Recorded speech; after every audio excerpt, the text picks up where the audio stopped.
Now, we have another book launch coming up here on Tuesday, September the 17th, described by a Booker Prize winner Paul Lynch as a national treasure. The new book by Christine Dwyer Hickey is called Our London Lives, and we are delighted to welcome back Dorothy Allen. Hi, Dorothy. Yay! Lovely to be back again, and particularly lovely to be able to talk about Christine Dwyer Hickey and to look forward very much to welcoming her to the ICC. I looked at some of the early reviews this morning and they are absolutely gushing. Well, the thing about Christine Dwyer Hickey is that she gets into people's hearts and souls. And in this instance, for the first time, she's visiting London. Great. This book concerns two teenagers, Millie and Pip, who both are in London and who orbit one another's lives over 40 years. But they've come from Ireland, haven't they, at a young age? Millie has come immediately from Ireland. She's a teenager, and the circumstances of her arrival here are not made clear immediately, and I'm not going to risk any spoilers with a wonderful book. We don't want to ruin it for anyone. Like this, absolutely not. Pip is slightly different because Pip has been brought up in London, but he has been sent to boarding school in Ireland. And Millie is different as well, in as much as Millie is a Protestant brought up in slightly rural Ireland. So neither of them fits in particularly in Ireland, but they don't quite fit into what is considered the Irish community in London either. And the book spans 40 years between 1979 and 2019, probably. Exactly so. Great. You've got it right. Now, Pip is a would-be boxer, isn't he? When we meet him first. Yes, he is. He walks into the bar and Millie spots him, but she doesn't have a chance to get to know him immediately. But then she understands that he's coming in with the boxing club very, very regularly. And he is not just any old boxer. He is a splendid boxer, and great things are hoped for from him. What happens as their relationship develops? Is it a romance? Well, it's Christine Dwyer Hickey, so it's actually much more complex than that, much more complicated. It is poignant and it's heartbreaking, and it's also human and funny. Yeah, all her books are quite humorous, aren't they? And lot yes, of lightness in them as well. She manages to combine heartbreak and humour wonderfully. Yeah, she did that in Tatty, her book Tatty. Yes, Tatty was extraordinary. Tatty was the big breakthrough, amazing where the novel unfolded through the eyes of a child, and the structure was extraordinary at the time. Every chapter was 1 year of Tatty's life, from the age of 4 to the age of 14. And so in the early years, from when she's age 4 to 8 or 9, then she doesn't understand what's happening in her family. But then gradually, heartbreakingly, I seem to use that word an awful lot in Christine Dwyer Hickey, it does unfold. And she uses the same structure in Our London Lives, in as much as with Millie, the story goes forward from 1979, from when she gets a job as a barmaid. But with Pip, the boxer, we see him through Millie's eyes. But in 1917, then this is where his story comes into its own, but then his story moves backwards and the stories collide at various points along the way.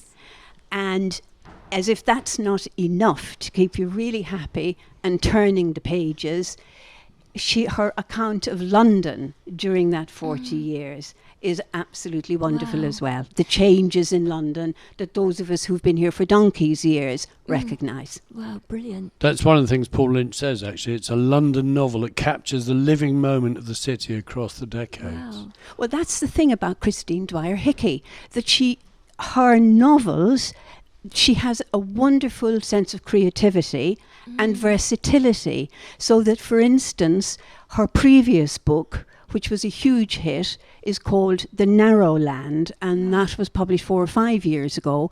That was set entirely in the United States in Cape Cod. And that one's about Edward Hopper and his wife. But it also has a strong feature of Christine Dwyer Hickey's writing. It has children, troubled children, who are having a very, very difficult time. Yes. But if you read The Narrow Land and you didn't know who had written it, it wouldn't cross your mind that it wasn't an American author. Wow. Because the accent, the sense of place, the sense of feeling, she captures the whole lot. Yeah, I know Dorothy. She runs our book club, by the way, and you read one of Christina's books, didn't you, in the book club? Well, I've been a founder member of the book club, but in fact the convener is Anne Goudsmith. Oh, right, okay. She'd shoot me if she thought I was claiming all the credit for it. But at any rate, we read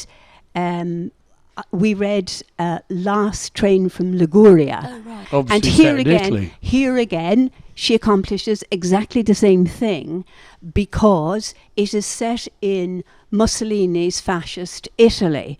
Again, it concerns a young Jewish boy, but she captures entirely the 30s, from 1933 to the outbreak of war, in Italy, in Liguria. Right. But she also uses a time pattern where she's back and forth from Dublin in the 1990s and back to the 30s, and you don't lose your place for an instance. You know exactly what's going on and who's speaking, and it's wonderful.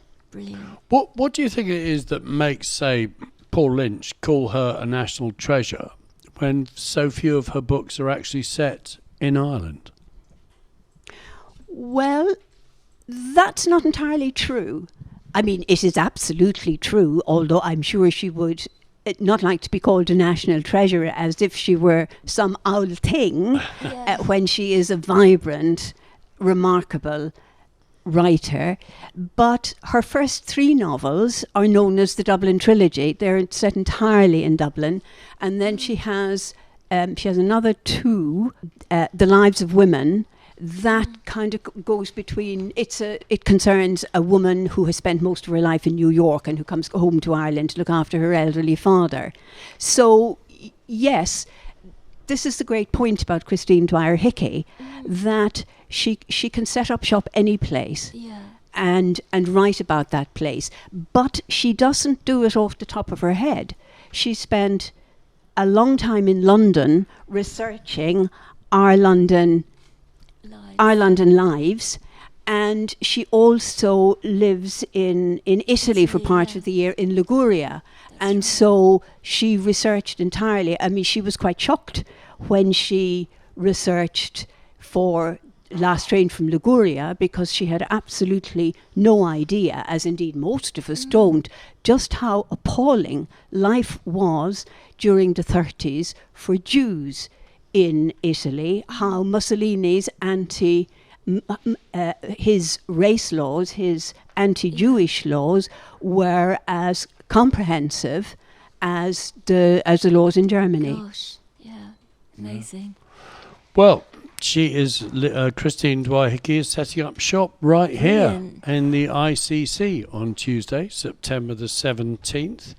Our London Lives. We've talked a lot on this show, don't we, about how London and Ireland are inextricably entwined, and this sounds like. And that is certainly the case with this book. Definitely, Brilliant. yeah. Can't wait to see her. Can't wait to hear her talking really excited about her craft, because she's a craft woman. Yes, obviously, yeah. It's really exciting. Thank you, Dorothy. You mentioned the book club. I know it's not your baby, but can people join the book club here?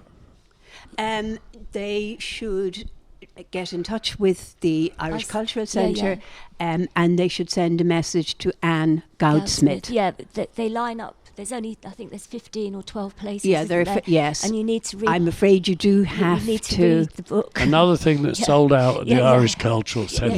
Yes. I mean, Anne is very good. As She's soon as if somebody happens to leave London, then and a place comes vacant, then Anne will take the next person on the list. Yeah, so you can be on a waiting list. So you can get yourself on a waiting list. Yes, it's like the NHS. Yeah. Not quite as long. I'm very glad to say, Shay. That is renowned filmmaker Shay Mary Doyle. And couldn't live without him. Yeah, we're delighted both on this show and the ICC to celebrate literature in all its forms. And in fact, we were number one in the literature charts only this month. For Edmund O'Brien's tribute show. Yeah, last month's show. It was amazing. We're number one. Thank you, Dorothy. Thank you very much. We look forward to seeing you again in season 5.